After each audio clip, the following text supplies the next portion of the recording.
Hey GRAZYs, welcome back. Oh, let me just do a thumbnail. So today I thought I would do some story time before figuring out like what my channel is about. It's like all over the place, but I thought I would do a cool story time, and it's about horror stories from my trainee days with a girl group. I talked about it bits and pieces in my other previous videos, so you might not know about it, but I used to train with a girl group that now debuted, and I was a member of it. I used to train with them for about 2 years. I'm going to speak about my experience. So here we go, let's dive in. So let me start all the way from the front. So how I got the audition was, I remember I got this call from one of my unnies that I used to know. She knew this co-president of a company that was recruiting like an English-speaking girl group member, and I was like, perfect. I never thought I would be in a girl group. I always wanted to be a solo artist, but I was like, heck, why not? So I auditioned. So I just sang, I danced, I did whatever I could, and he called me the next day and he was like, hey, tomorrow's your first day. So I was like, woohoo! I got in, and I was so nervous, but I was so happy that I got the title of trainee. Yeah, so plus me, it became 7 members.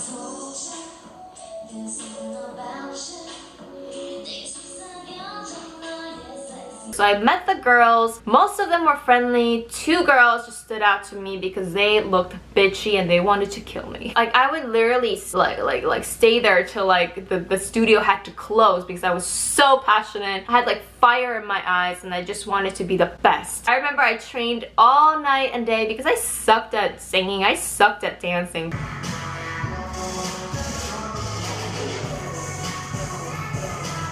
Now, fast forwarding to a couple months, 3 or 4 months later, I remember I became kind of like that main vocal title. And this is where the whole drama came in. One girl was like known as like the dancer in the group. One girl was like the face. She was like, she's super pretty. And one girl was like the rapper in the group. And 2 girls were the main vocals and me like the English speaker. But I turned out to be like the main vocal because I did like so hard, and all like the managers and everyone in the company saw my effort and they're like, yo, this girl, she working hard. I became like main vocal for somehow reason, and I had the most parts. Now one girl, let's name her S, and one girl, let's name her B, and you had me. We were all fighting for this like main vocal position. I don't know, like I was never like the type to start drama or anything, but these 2 girls, like they were drama queens, flat out like drama mean girls. Guess like one girl, S, she felt threatened by me that I was taking her position. This is like a Mean Girls movie, so she felt threatened by me. So I guess she started spreading these rumors, talking to other girls and other people about me and how I'm this and that. Now it's been a long time, to be honest, and I'm not the type to like keep negativity in my mind,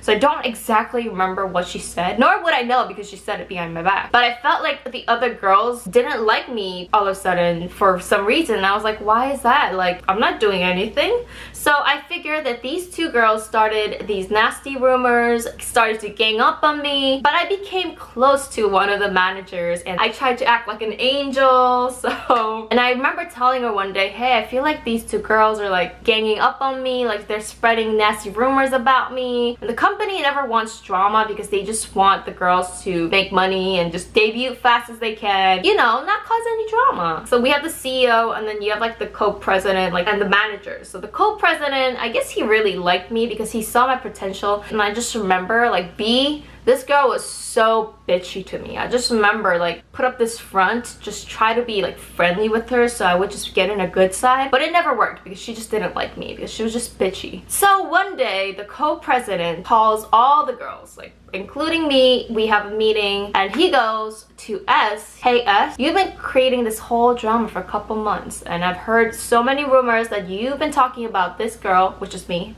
This is not your first time. You did this to other girls and other girls who came into the company. He said, I'm fed up with it. You're fired. You leave the group. So, whoa, I didn't expect that coming. But that day, She ended up leaving the group and I was kind of happy.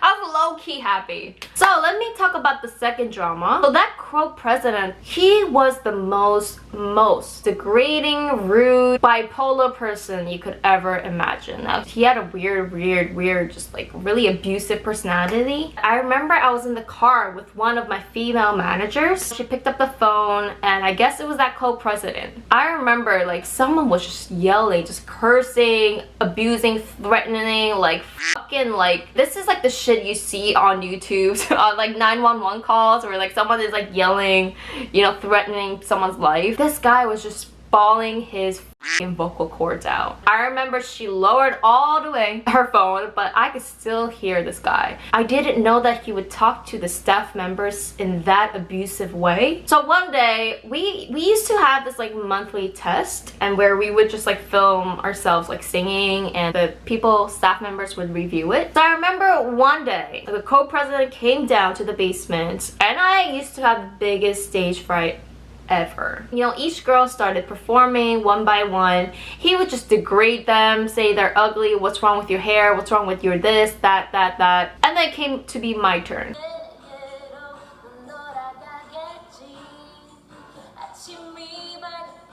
Now, I guess I sang pretty bad that day because I was bad, I wasn't as talented then, and I guess I messed up or like something, I don't know, I cracked my voice, whatever. So he stops the song and he starts bawling his vocal cords out. But he just like started like yelling the out, like yelling, like it's not even yelling, it was shouting. It was like shouting every curse word he can. And I was so shocked because I never had anyone just shout at me like that. That's not a way to treat your trainees, because how am I supposed to learn from that? So after that day, after being so abused, that's when my insomnia and my anxiety started. I remember from that day on for 6 months I could not sleep. I know it's impossible to not sleep for 6 months, but that's what happens when you have insomnia. You cannot physically sleep. But I remember I went to the psychologist and I had to get like sleeping pills and like anxiety, whatever the pill name is, that called Xanax or something, like pills to relieve your anxiety. And I remember even taking sleeping pills, I could not go to sleep. So that's how bad my insomnia and depression was. Now, I'm sure you guys are thinking, oh my god, because of that one incident you had depression. No, this is just the surface I'm talking about, you guys. This is just like pinpoints. There's just like so many deep things that contributed to my depression, and this was one of the events that contributed. After 6 months, I came back to America just to kind of like, I needed a break. The co-president ended up leaving the company because I guess he fought with the CEO. Some shit happened, he left the company, and after that, more girls started to come into our group. Total, it became about 11 people in the group. From here on, I remember like there was just so many girls in the group, and I remember like the dormitory, we only had 2 rooms, one small room, one medium room. Like I remember like one point like 10 girls were all living here. We had 1 bathroom. So fast forward, we would have something called meetings, basically meaning investors would come in and we would showcase our singing, dancing, basically saying please invest in us, because they couldn't debut the girl group because I guess the company didn't have money. So in my company that I was with, there was one big girl group. If I say their name, you guys probably know them, and they were like the name of our company. I just didn't understand why our company didn't have money if that girl group did so well. So anyway, like our company didn't have any money, so we were looking for investors, and I guess we never got any investors until one investor rolled in. Now this investor was a CEO of another company who was looking to do a girl group, but I guess that company didn't have enough girls in their company, so they wanted to unite with our company and create a girl group. So I thought all 11 girls was gonna debut. This is gonna be a freaking girls generation. This is awesome. I remember we were called to the investor company's like meeting room, and that company has one semi-famous like boy group. It starts with that CEO from that company, the investors company, we were just all talking casually, and I was trying to look good. You know, everyone tries to look good in front of CEOs because you wanna debut. You want like that front position. You want to look good in front of people. So we thought, oh my god, we're finally gonna debut. Yes. But all of a sudden, casually, our manager started separating the girls. He had 6 of the girls as team A, and the rest of us, about 5 of us in the group B, B. Group B, it was me, other rapper, and the rest of the girls. Team A was like that pretty group. Like, we could tell, come on. They only picked like the pretty girls, and the rest of us was like the girls who were actually talented but weren't as pretty as them. Now later on, I did find out from like the managers that I was close to that they actually picked only the pretty girls, and they thought I was ugly, so I didn't get picked in the group. Or the other girls, he thought like we were ugly. That's what they literally told us. We weren't the type of girls that were gonna wear skirts. Okay, whatever. So months went by. Group A started debuting. They told us Group B was gonna debut one day. They were gonna put us together. We were gonna be like girls' generation. Like, that never happened. Group A started debuting. They had the concept of like the pretty girl, like innocent schoolgirl kind of concept, and we were like literally like we had a group of rapper, like me, like 3 rappers, 1 girl who was like really good at dancing. So we were just training, and one day, one by one, things started disappearing. Our company building disappeared.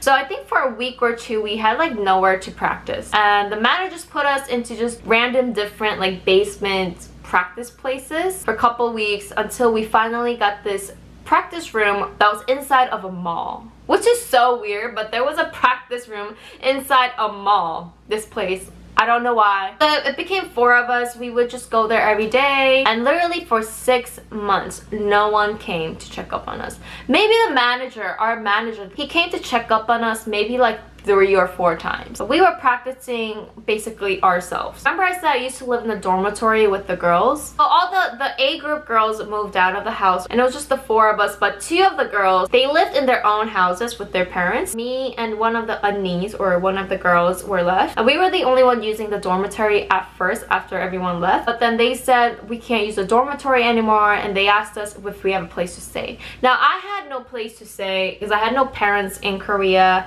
I didn't have any like friends or family that I could lean on to, so I had nowhere to go. So the manager said he will let us use his old apartment. So we were like, okay, that's a roof over our head. I feel like I should have spoke up then. I should know what was going on in the company. If they're not taking care of you, trust me, you have the right to speak up. I should have done that, and I didn't do that. I regret it, but you know, 2 of us ended up going to the manager's old apartment. Now, I saw cockroaches every single night and every single day. I remember, because I was a trainee, I didn't have any money to buy food, so I remember going to the grocery store, buy a little bit of food, and prepare it myself. There was cockroaches everywhere. It was sad, but you know what? I had to do what I had to do to stay alive. And there's cockroaches in the bathroom. I remember in like this tiny living room where I would sleep, I would see cockroaches. Like, I thought just appreciating little things was the right way. The other girl who was supposed to stay with me, she hated that place, so she somehow found a place with her friends. It wasn't like dangerous. It wasn't like a town full of like gangsters or anything, but still at night it was pretty dangerous. It was pretty dark. That town was not in Seoul, and it was just like a long, far away from Seoul. I had no family there, no friends there, so yeah, it was pretty dangerous for a young female woman. 6 months passed, and the girls one by one started leaving the group. I wanted to leave the group. I was like, F this, please let me leave the group. They told me that I could leave the company. They gave me like a paper that says my contract is over. I left, and I found my current old company, if you guys know what I'm talking about. Now that is a whole nother drama that I will be talking about, but for now this is my experience with the girl group. Now some people were saying, well, this is nothing, you're never gonna survive in the corporate world. Like, bitch, every opportunity, every work, everything has its own stories. Like I told you, this is only the surface of what I'm talking about, just like the pinpoints. There were just so many shit things that happened behind the scenes. I don't know if I'm allowed to talk about. Let me just think about it if I can.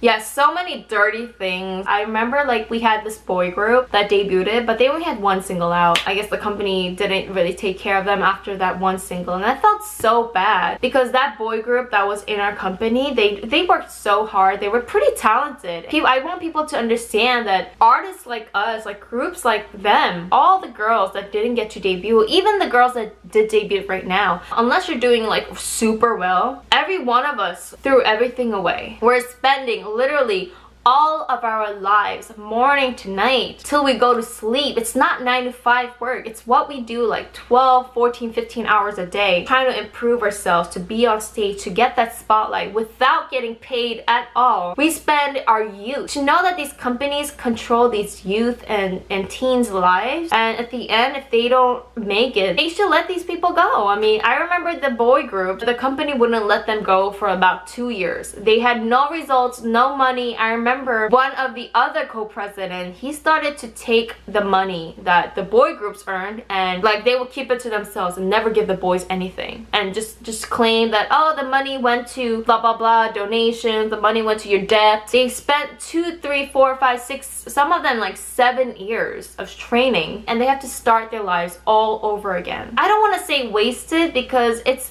our choice. It was our choice to start this business, knowing that it's a gamble.